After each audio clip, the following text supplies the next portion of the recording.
Hello there everyone, once again this is Michael the Comic Nerd with another episode of Mike's Indie Corner. On today's episode we are taking a look at Karmaflow, the rock opera video game.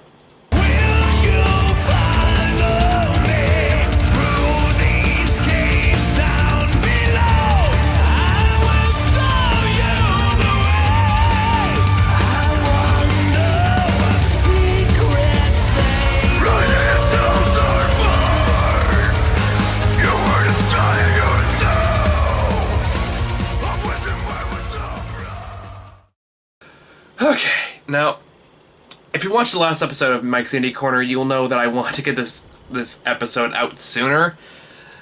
But Karmaflow is actually a lot longer than I was expecting. Same rule with the rest of the game. Content-wise, you get what you pay for. I mean, this game's not that expensive. It's only like 20 bucks.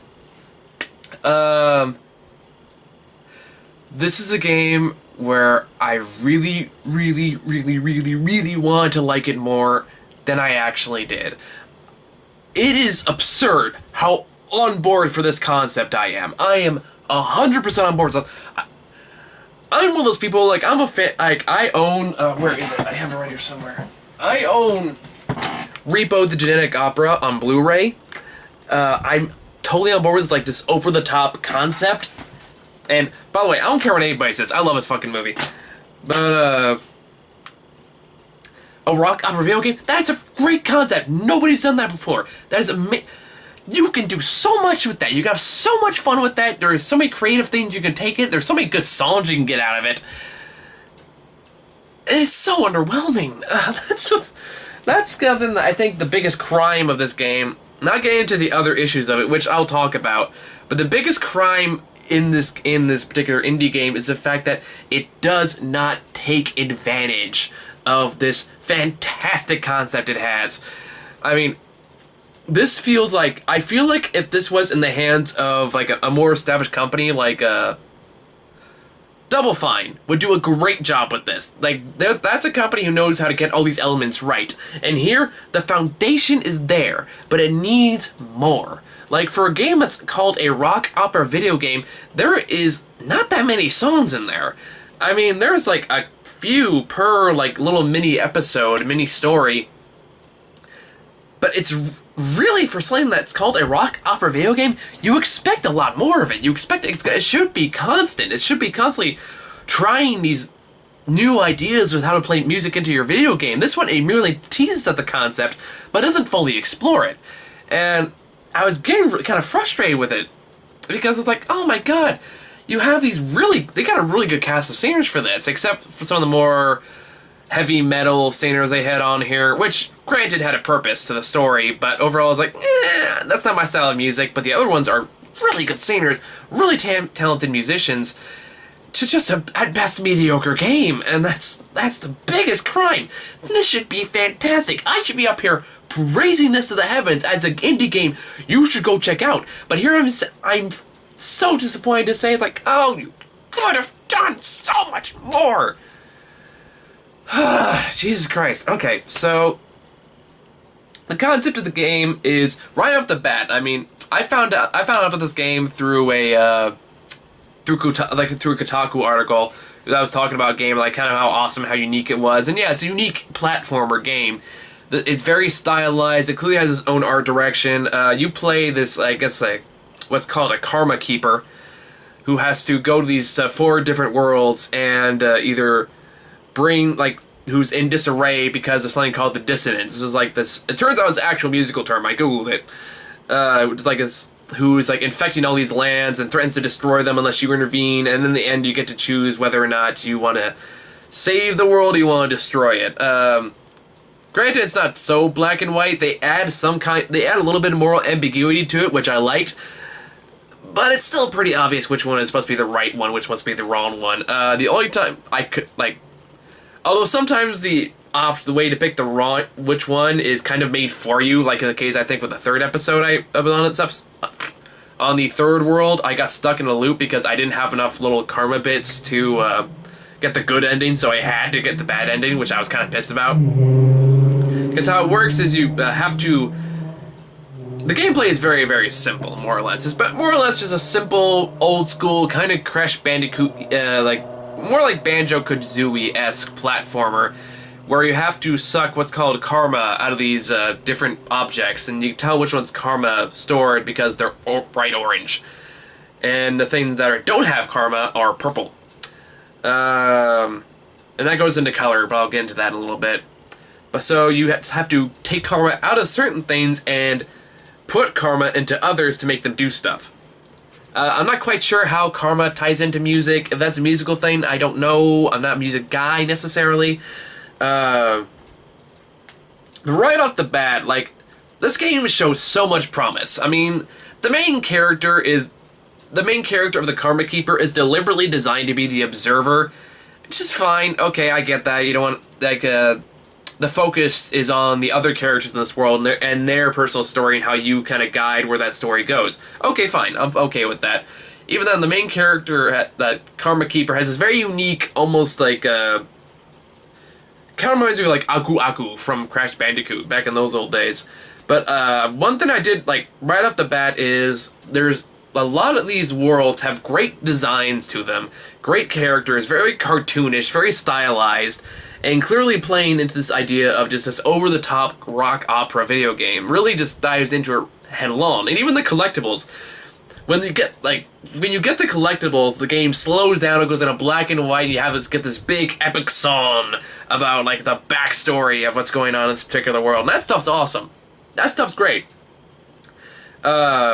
Here's what's not great, and here's what kind of ruined it for me, is the gameplay's not very good. To be fair, it got better as you go through the game. Like, I'm just gonna go through the worlds. Like, I think this game was released in, like, 2 different acts. Like, they released the first 2 worlds and the last 2 worlds separately, and you can fucking tell. Because, like, in the first episode, the game was really clunky, like, your character is really kind of slow, and that makes some of the platforming difficult. But granted, the first episode is designed, so that's not too much of a problem. It becomes a problem in, like, the second episode, which is abysmal, horrible level design, not very good, very few songs. I think there maybe was 2 in that particular episode. Really disappointing, awful level design, plain just, like, hugely frustrating. I got so mad while playing it, and it made me sympathize with, like, other more serious game reviewers. It's like, oh man, I don't know how you play through the shitty games. I mean, at least when I watch a shitty movie, it's over in a couple hours. I don't have to sit there and try it over and over and over again to get it right. So I sympathize with you now. I understand your pain. Not quite to the extent that you understand it, because you've had to play way worse games than hopefully I will ever have to on this show. But, yeah, so the second episode was just simply god-awful, complete waste of time. I was so happy when I was done with it, but I didn't know there were 4 levels, like 4 different worlds. So when I got to that part, I was like, oh, please, thank you, please let me be done so I can just review this. And then a third story popped up. I was like, fuck! But thankfully, the third world was much better, and the fourth one, while not as good as the third one, was better. The gameplay was smoothed out a bit more, like the pacing was a bit better, there was more songs included, there was more color. Yeah, so let me talk about that for a bit, because that was the one thing, another missed opportunity with this, is that, especially for the first 2 episodes of this game, the colors are remarkably muted. And that's, again, you should be able to do so much with this concept. You can have these bright, vibrant worlds, all these fantastic character designs.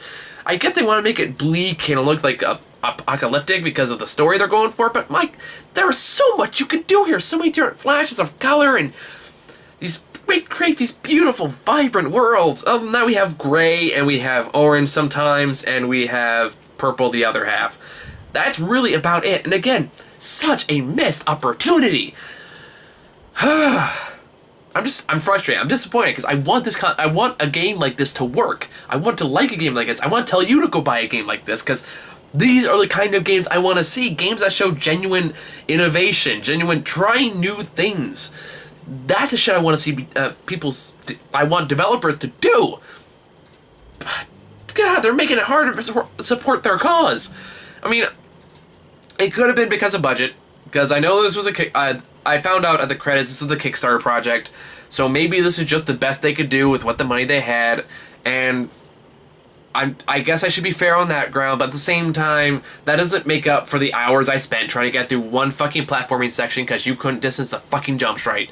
So that's on you too. Not to mention that I don't know if this is my shitty laptop, which seriously needs an upgrade and it's not designed to run games like this. By the way, if I'm gonna set up a Patreon pretty soon, please support that so I can buy a new fucking laptop so I can play better games. Or at least run them better. Where was I going with this? Oh yeah. But just, the game crashed my computer like 4 or 5 times while I was playing it. I got the blue screen, crashed, I had to start all over again. Thank God this game has a lot of checkpoints. Otherwise I'd be really pissed off. And then, like, there are just some things in this game that are just funky and bizarre that they're even in there to begin with. Again, this was fixed largely in the second half of the game. But in the first half, like, in the first episode, for example, there are sections where you have boss battles. And I am all for boss battles. I love the old school, like, again, going back to, like, the Spyro and Crash Bandicoot age boss battles. I'm a sucker for that. I grew up on that shit. I love it to death. And in the first couple of episodes, there seems to be no reason to have a boss battle. Because these bosses are throwing attacks at you that do nothing. Because you can't die but that way. So it's just more like a minor inconvenience. And then, even then, they're so ridiculously easy that you wonder why they put there at all. Like, did anyone playtest this? Did anyone think there was a point? I don't know. And then there are other segments, like in the same episode, there's a part where you have to go in this vent, you fly upwards, and you have to do that thing in video games where you have to control your character as he's flying up to, like, go through the little holes that pop up in the obstacles. But you didn't die if you missed. So, but you would just bounce. It's actually it's like unintentionally hilarious. Because, like, I missed several times because the controls weren't very good and they were kind of wonky and unresponsive. So I just go dunk, dunk, dunk, dunk, dunk, dunk, dunk, dunk, dunk, dunk, dunk, dunk, before I finally found the hole and I managed to go in there. It completely takes you out of the moment and makes you wonder, like, gee, why did they keep this in here? And they just not have time to flesh it out, they have time to take it out, or I don't know what they did, but it didn't work. God, man, I'm so disappointed because this had such potential going into it. When I saw the title of this alone, that was enough to sell me. I watched like a brief clip from it. I was like, okay, sold. I'm gonna play this game. I bought it on the spot, and I walk away from going, eh. Like, this is something I can imagine the people who made Psychonauts and Broken Age doing fantastic. This feels like this is something they should be doing, not these guys. I feel like these guys aren't experienced enough to be able to pull something like this off. And maybe they can try again at a future date and do it better. But a lot of the time, they're expecting the character, again, especially in the second half of the game, they're expecting the character to move at a pace that the avatar you're playing isn't designed to go that fast. It's not designed to go at that pace. So a lot of platforming sections become frustrating because you can't time the jumps right. I had to bullshit a couple times just to keep going, and that gets frustrating, and it's not fun. That's what it comes down to. It's not a fun game. I mean, I'm willing to give it, like, a decent score because of the concept alone, and there were parts where, like, okay, this is working. I'm legitimately having fun playing this, and it's genuinely entertaining, but there's so many times of just frustration and kind of heartache for me, because, again, I so wanted this game to work, literally and figuratively, because there are frame rate issues, there are control issues, there's game crashing bugs, there's sometimes where I just died for no fucking reason. There's a surprising lack of sound effects, which at times it could have desperately used. And sometimes the characters who are supposed to be saying were not saying at all. And there are times I don't know if I am being unfair to the game, because I don't know how much of it is the game and how much of it is just my shitty laptop, but I'm willing to bet a lot of it's the game. And it's just disappointing. I mean, I don't really know what else to say about it other than that, and I don't want to waste your time more than anything else, so is this game worth getting? Only if you really want to support this kind of idea, which is why I don't regret that I bought it, because, like, again, I do want to see more games like this, and I hope they make more games like this. I want to see this concept work. It's just not doing so the way it's set up now. It needs to be seriously tweaked. It needs to have a lot more music. It needs to play a lot more with the musical aspect of it, because This is a puzzle platformer, and there are a lot of puzzles in it, and they tease at playing with the idea of music in video games, but it doesn't quite fulfill that promise of it. Like, at the end of the day, it comes down to memorization and matching puzzles. And that's not very interesting. That's not very new, especially for a game that is ambitious enough to try this very new concept. So, I guess if I give a score, a 6. I mean, I feel sad giving it that score, but yeah, a 6. I'm sorry. I mean, I wanted this game to be good. I really did, and I'm sorry that's not. And anyone from the development team is watching this. I am, on the off chance, anyone from the development team is watching this, I want you to know that I sincerely, really want to like your game, wanted to love it, wanted to recommend it to everyone, but I can't with these issues that are there, and the fact that it's not taking full advantage of the concept. It's really not. The talent's there, the setup is there, but it needs a better execution. So, yeah, I think that's all I got for this episode. So, I realized I had a feeling I would go on rant mode in this one. I did not think it was going to go to that extent. So, I think I still got a few down the list. I know I got a couple of requests for Costume Quest and I Am Bread. I also got a comment today who wants me to... he said do a walkthrough of the Five Nights at Freddy's game. I'm assuming he wants more of a Let's Play where I scream like a little girl, so... I've never done a Let's Play, but I know people who have. I think Marissa, who was with us in the Die Hard review, has done a couple, so I might do it with her. In the meantime, keep out and watch out for those guys. Thank you all for watching. See you all in the next episode of Mike's Indie Corner.